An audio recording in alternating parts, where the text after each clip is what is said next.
This couple wanted to have their own baby. In their small town, Mia and Will finally managed to assemble the giant playhouse they'd built for their future child.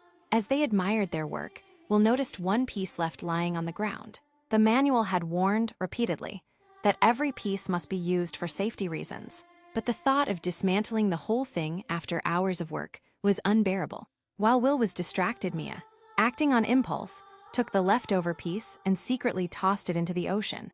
When the inspector came by later for the mandatory check, they didn't notice anything wrong. They hadn't done it out of carelessness, they just wanted a child so badly. But in this future, having a baby isn't easy.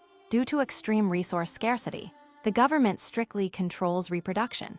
Everyone is required to take medication that removes their ability to have children.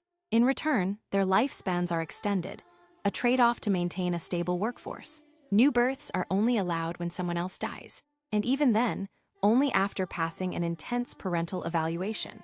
Thanks to their prestigious jobs, Mia and Will managed to skip the years-long waiting list.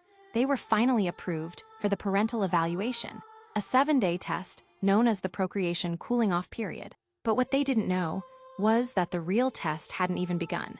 Their assigned evaluator was a woman named Virginia. For 7 days, Virginia would pretend to be children of various ages, mimicking everything from helpless infants to rebellious teenagers, to test Mia and Will's ability to parent. Her behavior would be unpredictable and emotionally challenging, and if they failed at any point, their chance at having a child would be gone forever. Day 1 began with formal interviews.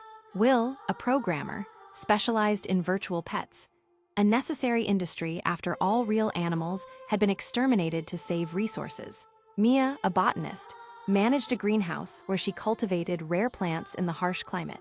Virginia seemed pleased with their answers. On paper, they were ideal candidates. But on day 2, the real test began. Virginia activated her child mode, transforming her behavior into that of a stubborn toddler. The first challenge, refusing to eat. Mia and Will, both nervous and inexperienced, tried to remain calm. They encouraged, pleaded, and even tried playful distractions. Will finally succeeded in feeding Virginia a bite through a silly game. They breathed a sigh of relief, until Virginia suddenly hurled the food onto Mia's clothes, deadpan and silent. And so began the longest 7 days of their lives. The title is the assessment. Please like, comment, share, and follow me.